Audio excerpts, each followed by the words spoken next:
Kitab 2 Samuel.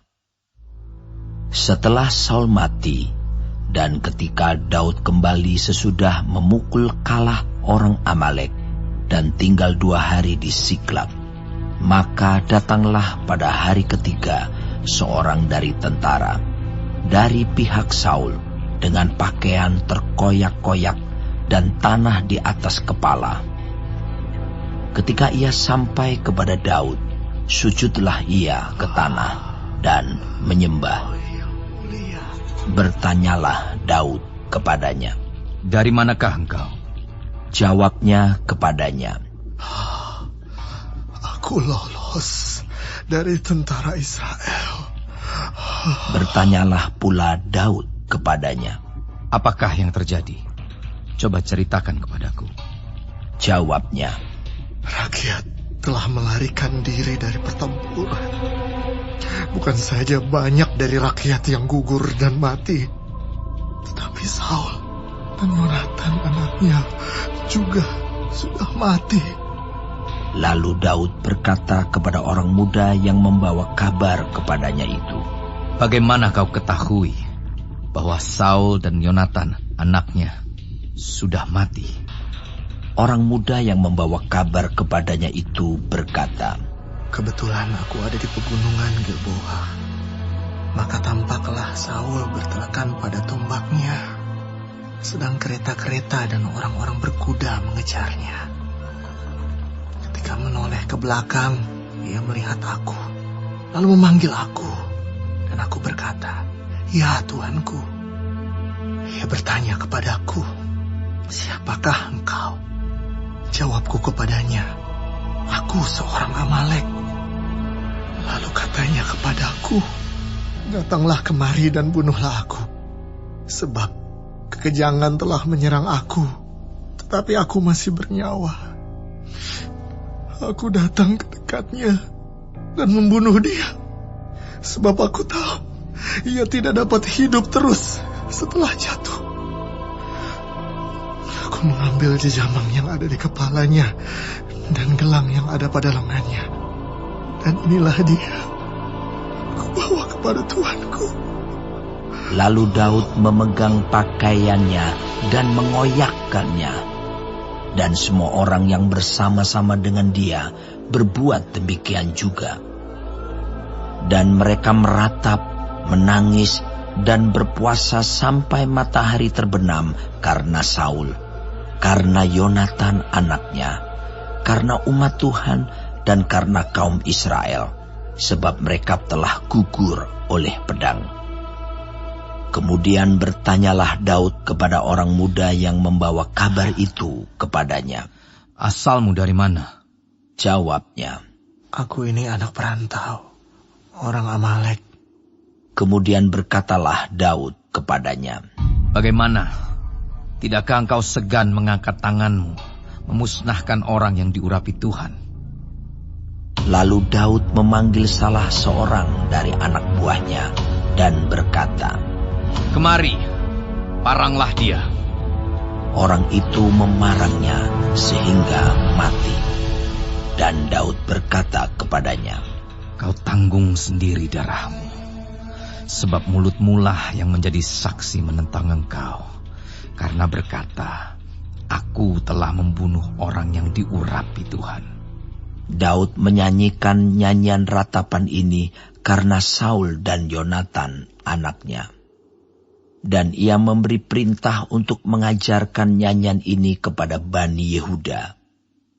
Itu ada tertulis dalam kitab orang jujur. "Kepermayanmu, hai Israel, mati terbunuh di bukit-bukitmu. Betapa gugur para pahlawan."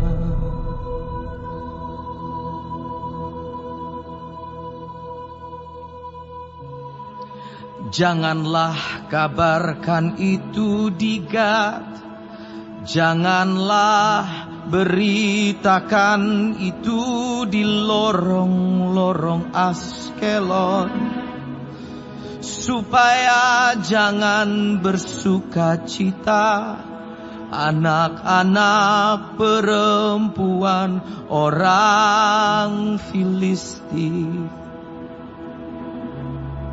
supaya jangan beria-ria anak-anak perempuan orang-orang yang tidak bersunat.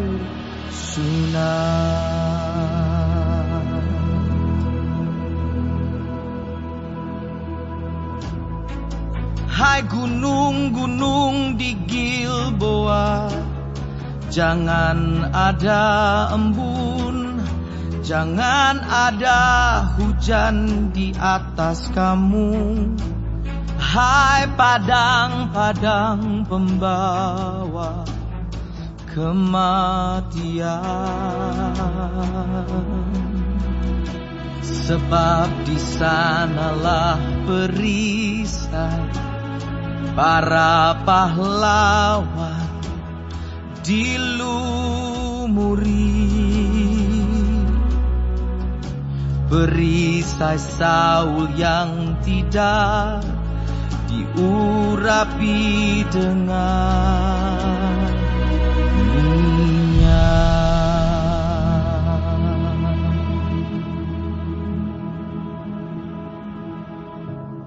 Tanpa darah orang-orang yang mati terbunuh, dan tanpa lemak para pahlawan, panah Yonatan tidak pernah berpaling pulang.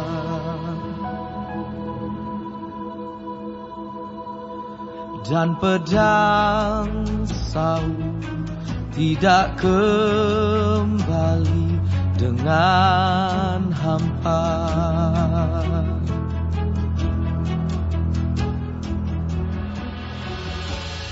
Saul dan Yonatan, orang-orang yang dicintai dan yang ramah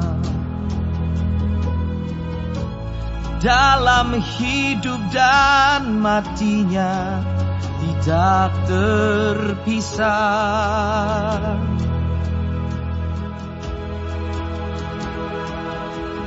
Mereka lebih cepat dari burung Raja Wali, mereka lebih kuat dari singa.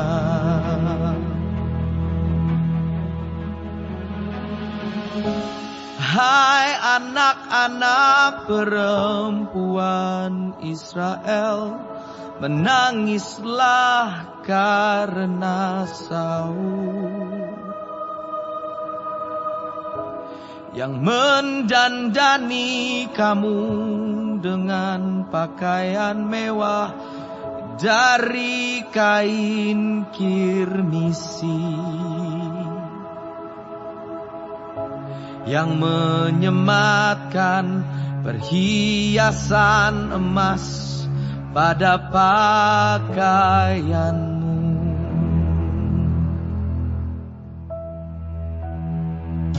Betapa gugur para pahlawan di tengah-tengah pertempuran.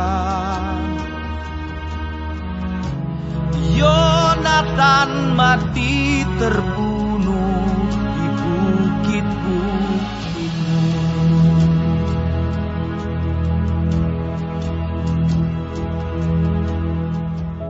Merasa susah aku karena engkau, saudaraku Yonatan. Engkau sangat ramah kepadaku, bagiku cintamu lebih ajaib daripada cinta perempuan.